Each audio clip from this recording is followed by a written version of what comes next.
एक बड़े से लेंस से बार बार वामिका की हथेली को कभी तिरछा तो कभी अलट पलट के देख रहे पंडित ने कहा, वाह किस्मत हो तो बिटिया तुम्हारी जैसी।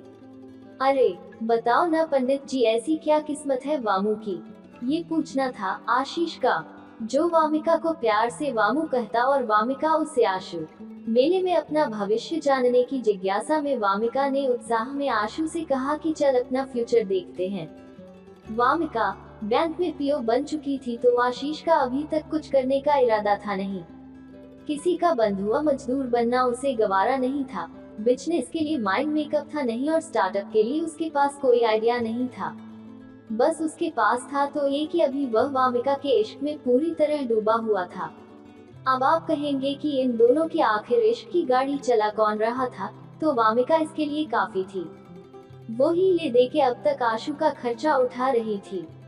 पर ऐसे कब तक चलेगा, ये सोचना वामू को भी डिप्रेशन में डाल देता था कि वह नहीं होगी तो आशु का क्या होगा।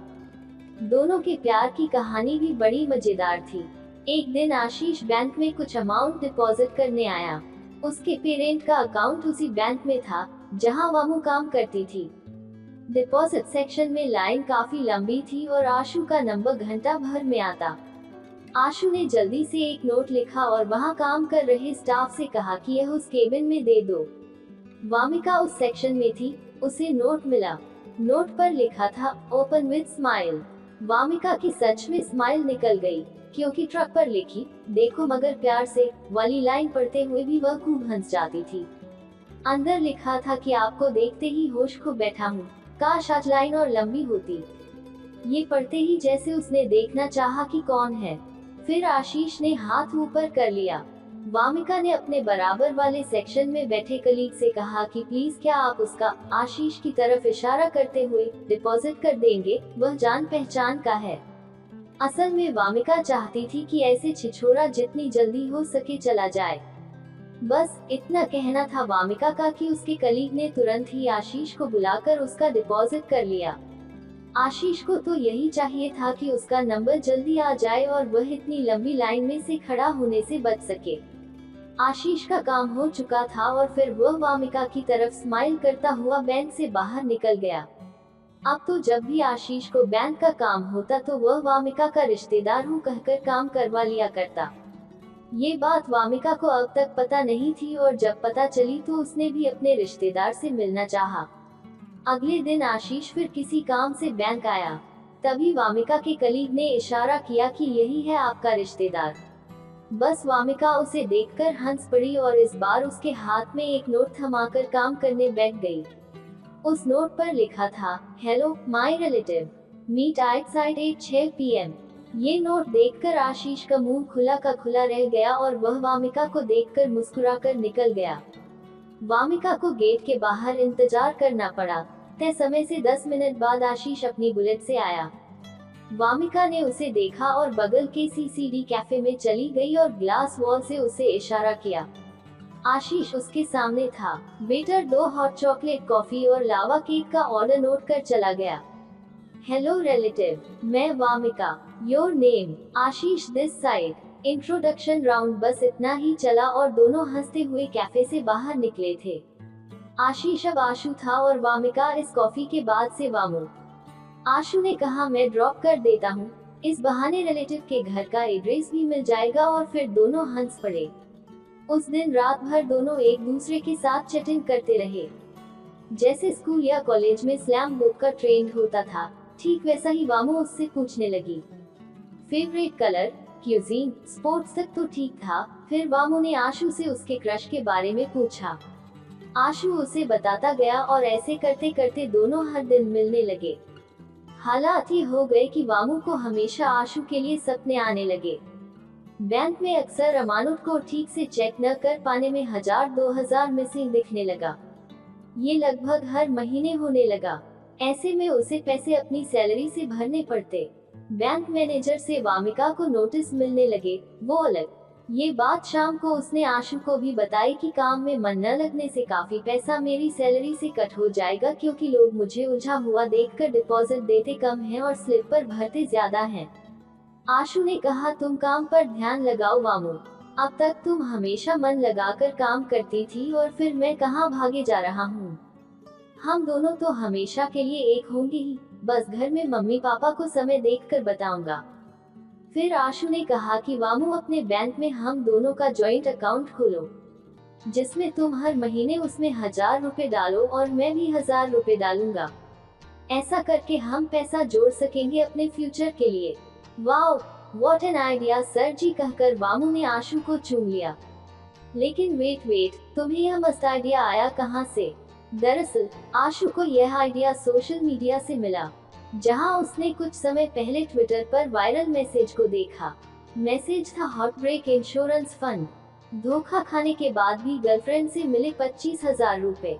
ये सब दोनों के जॉइंट अकाउंट में जुड़े पैसे थे, जिसमें प्रतीक और उसकी गर्लफ्रेंड ने एक अग्रीमेंट किया कि जो भी प्यार में धोखा खाएगा उसे पूरी राशि हार्ट ब्रेक इंश्योरेंस फंड के रूप में दे दी जाएगी। और ऐसा करके प्रतीक को तकरीबन 25,000 का चेक मिल गया था।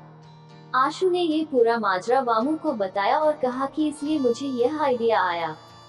वामू ने पूछा कि पर हम तो शादी करेंगे ना आशु? हाँ, तो वामू मैं ये फंड अपने नए घर के लिए कर रहे हैं और तब तक मुझे कोई न कोई काम तो मिल ही जाएगा। हम कहकर वामिका ने अगले दिन एक जॉइंट अकाउंट तो ओपन करवाया, पर आशु के नाम पर 5,000 की आरडी भी खुलवा दी ताकि उसे कुछ ब्याज मिल सके। हाँ, लेकिन नॉमिनी किसे बनाए? फिर कुछ सोचकर अपना नाम नॉमिनी में लिखकर साइन कर दिया। आरडी का पीरियड कुल 3 साल तक का लॉक कर दिया, यानी 3 साल बाद तकरीबन 2 लाख का अमाउंट बनेगा। उसने सोचा था कि बैंक में वह है तो होम लोन तो उसे आसानी से मिल जाएगा, पर आरडी उसने आशु के काम के लिए सोचकर रखी थी। वामू ने आशु को जॉइंट अकाउंट की बात अगले दिन मिलकर बता दी थी और आरडी वाली बात छिपा ली। आशु ने कहा कि वह हर महीने अपने हिस्से के 1000 रुपए दे दिया करेगा, लेकिन हर महीने की डिपॉजिट डेट पर वह कोई न कोई बहाना बना देता। कभी कहता घर में प्रॉब्लम चल रही है, तो कभी कहता चोट लग गई है, कभी पापा का बहाना, तो कभी अपना बताकर कि नौकरी लगते ही तुम्हें दे दूंगा। आशु इस अंदाज में कहता कि वामू का सारा गुस्सा भी मोम की तरह पिघल जाता। ऐसे में वामू को उसके हिस्से के भी पैसे जमा करने पड़ते। वामू के पेरेंट्स ने आशु को एक्सेप्ट कर लिया था, पर आशु के घर वालों से कभी वामू मिली ही नहीं। आशु हमेशा उसे कहता कि आज कोई मौसी आ गई हैं, तो कभी चाची है घर पर। जब घर पर पेरेंट्स अकेले होंगे तभी तुम्हें मिलने के लिए ले जाऊंगा। दोनों की रिलेशनशिप की 3री एनिवर्सरी आ रही थी। आशु अब भी कोई काम नहीं कर रहा था जिससे उसे एक मुश्त रकम मिल सके। वह कुछ फनी वीडियोस बनाकर सोशल मीडिया पर अपलोड कर देता था। YouTube पर उसके अकाउंट की मॉनिटरिंग तो शुरू हो गई थी, पर कंटेंट बहुत वाहियात किस्म का होता। वामू ने कई बार कहा था कि इस तरह के नाच गाने और प्रैंक वीडियोस मत डाला करो, कुछ सीरियस और इंफॉर्मेटिव कंटेंट अपलोड करो, पर आशु उसकी बात नहीं मानता। रिलेशनशिप एनिवर्सरी पर दोनों के बीच कहासुनी हो गई और वो मिले बिना ही लौट गए। धीरे धीरे आशु कटने लगा था। मैसेज सीन करके भी वह वामू का रिप्लाई अगले दिन देता और बहाने बनाता कि वह कंटेंट बना रहा है। वामू को जैसे पहले ही दिन आशु छिछोरा लगा था, अब फिर से वैसी ही फीलिंग आने लगी थी। उसने पूरे 3 साल उसका वेट किया था। वामू जब जब उससे नाराज होती या उसे इग्नोर करती तो आशु उसे मना लेता।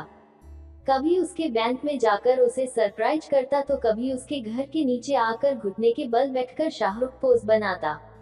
ऐसे में वामू का गुस्सा झट से गायब हो जाता और उस दिन या रात वह एक दूसरे के साथ बिताते। अगले दिन फिर आशु इग्नोर करता और यह सिलसिला यूं ही चलता रहता। आशु के सीरियस होकर काम न करने को लेकर अक्सर दोनों में बहस होती, जो 1-2 घंटे से बढ़कर 1-2 दिन और फिर हफ्ते भर की नाराजगी तक पहुंचने लगी। शाम 6 बजे आशु जब वामू के बैंक पहुंचा तो उसने देखा कि वह अपनी बगल की सीट वाले अभिषेक के साथ निकल रही थी। ऐसा 2-3 बार हो चुका था जब कभी आशु ने उन दोनों को साथ लंच करते देखा हो या साथ घर निकलते। आशु के मन में शक जन्म लेने लगा।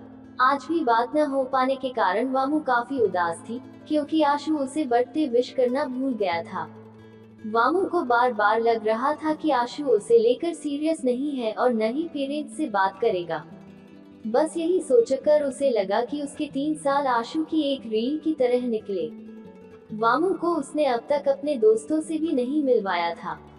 आशु हमेशा कहता कि मेरे दोस्त तुम्हें नजर लगा देंगे। वामू यही सब सोचते हुए गाड़ी चला ही रही थी कि एकदम से ब्लास्ट की आवाज आई। वह कोई बम ब्लास्ट नहीं था, बल्कि एक ट्रक ने एक गाड़ी को टक्कर मार दी थी। कोहरे में जीरो विजिबिलिटी के कारण ऐसा हुआ था। वह गाड़ी वामिका की थी। स्पॉट पर ही वामू की डेथ हो गई। ये रोड एक्सीडेंट इतना बड़ा था कि तुरंत सब जगह लाइव दिखाया जाने लगा था। वामू की बॉडी स्टीयरिंग और सीट के बीच बुरी तरह फंस गई थी। आशु जैसे ही अपने ब्लॉग के लिए उस स्पॉट पर पहुंचा तो जैसे चीख पड़ा। पुलिस ने सब जगह फ्लैग लगा दिए थे और आशु उन फ्लैग को जंप कर वामू की गाड़ी तक पहुंचा।